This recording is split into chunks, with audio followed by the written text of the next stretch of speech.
PTI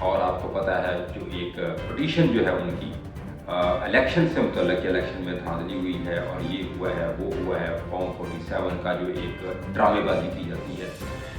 لیکن آپ کو پتہ ہے جب اس طرح کے سیاسی فیصلے ہوتے ہیں پھر وہ بے شک ڈرامے بازی ہو، حقیقت ہو یا جو بھی ہو، اس کو پھر حقیقت بنا دیا جاتا ہے. جیسے پہلے بنایا جاتا ہے ثاقب السار کی عدالت بناتی رہی، جسٹس کھوسا کی عدالت بناتی رہی ہے، طاق بندیال کے آپ فیصلے دیکھنے کہ من گھڑت اور بے فضول اور بے تکے جو فیصلے دیے گئے جس نے عدلیہ کے وقار کو پوری دنیا میں مجروح کیا، وہ فیصلے آپ لوگوں کے سامنے ہیں. تو اسی طرح سے اگر یہ سلسلہ ایک شروع ہو گیا تو پھر معاملہ بڑا خراب ہو جائے گا. لیکن اصل میں اگر دیکھا جائے تو یہ جو ترمیم ہونے جا رہی ہے، ایک تو آئینی عدالتوں سے متعلق ہے، آئینی عدالتیں الگ ہو جائیں گی، اور دوسرا چیف جسٹس جو ہے ججز کی تقرریوں سے متعلق جو اگر یہ ترمیم ہو جاتی تو یہ بہت زبردست ترمیم ہے جو کہ ملک و قوم کے لیے بہت بہتر ہے، ملک و قوم کے مستقبل کے لیے بہت بہتر ہے، سیاست کے لیے بہت بہتر ہے، آپ کی معاشی اکانومی جو ہے اس کی ڈیولپمنٹ کے لیے بہت بہتر ہے. لیکن اگر وقت دیکھا جائے یہ ترمیم کا جو وقت ہے، اس وقت جو ٹائمنگ ہے، وہ ٹائمنگ جو ہے وہ تھوڑی سی کچھ اس طرح سے ہے کہ وہ کسی کے ایک کے حق میں جا رہی ہے، ایک کے فائدے میں جا رہی ہے. اب دیکھو یہ کس کے فائدے میں جاتی ہے اور کس کے حق میں جاتی ہے. جو کہ مجھے نظر آ رہا ہے کل تک تو مولانا فضل الرحمان صاحب بڑے جو ہے وہ ان کو یہ بھی خبریں ہیں کہ ان کو ایک بیرونی دوست ملک جو ہے ان کی کسی خاص شخصیت سے بات کروائی گئی یا اثر و رسوخ استعمال کیا گیا، تو انہوں نے وہاں پر تو چپ چاپ جو ہے وہ بات سنی اور ہاں بھی کر دی. لیکن اب جو ہے وہ حکومت کو آنکھیں دکھا رہے ہیں اور وہ کہہ رہے ہیں کہ آپ مجھے پریشرائز کروا رہے ہیں. تو اس طرح سے میں تو نہیں یہ کر سکتا. مدت ملازمت والی جو بات ہے نا، وہ کہتے ہیں اس میں نہیں آ سکتا. باقی جو ہے وہ آئینی عدالتوں سے متعلق یا دوسرے معاملات ان کو میں دیکھ سکتا ہوں. یہ جو خبریں آج چلتی رہی ہیں میں وہ آپ لوگوں کے سامنے پیش کر رہا ہوں. لیکن مولانا فضل الرحمان کی ملاقات اب ہونی ہے میاں نواز شریف کے ساتھ. آپ کو پتہ ہے کہ شہباز شریف مل چکے ہیں اور باقی جو حکومتی قیادت ہے وہ مل چکی ہے. لیکن اب میاں نواز شریف ایک ایسی پرسنالٹی ہے، شخصیت ہے جو کہ آپ کو پتہ ہے کہ کنگ میکر بھی ہیں، اور اس سسٹم کو پوری طرح سے ان کو پتہ ہے کہ سسٹم کو کیسے کہاں سے پکڑنا ہے اور کیسے لے کے چلنا ہے. تو سیاست کے ایک ان کو بادشاہ بھی کہا جاتا ہے، ٹھیک ہے. جس طرح سے زرداری کو سب پر بھاری کہا جاتا تو اس طرح میاں نواز شریف ایک بہت بڑے پاکستان کے لیڈر ہیں. اب وہ جائیں گے مولانا فضل الرحمان کے پاس، تو مولانا فضل الرحمان جو قوی مکان ہے، قوی ترین مکان یہی ہے کہ مولانا فضل الرحمان ان کی بات کبھی بھی نہیں موڑیں گے اور ان کی جو ہے وہ بات کا لاج رکھیں گے. اور اس ترمیم کی بڑا امکان ہے کہ وہ اس میں جو حکومت ہے ان کا ساتھ دیں گے.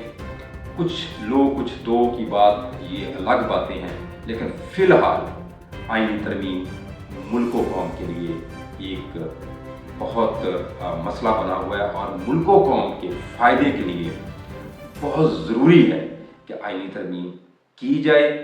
اور اب دیکھتے ہیں کہ کل جو ہے وہ منڈے کو قومی اسمبلی کا اجلاس ہونا ہے، دوبارہ 12:30 بجے اجلاس ہوگا اور اس کے بعد سینٹ کا اجلاس ہوگا. اب کل پہ ساری بات چلے گئی ہے جو کہ آج ہونی تھی وہ اب کل ہونی ہے. تو دیکھتے ہیں کیا ہوتا ہے. اللہ حافظ.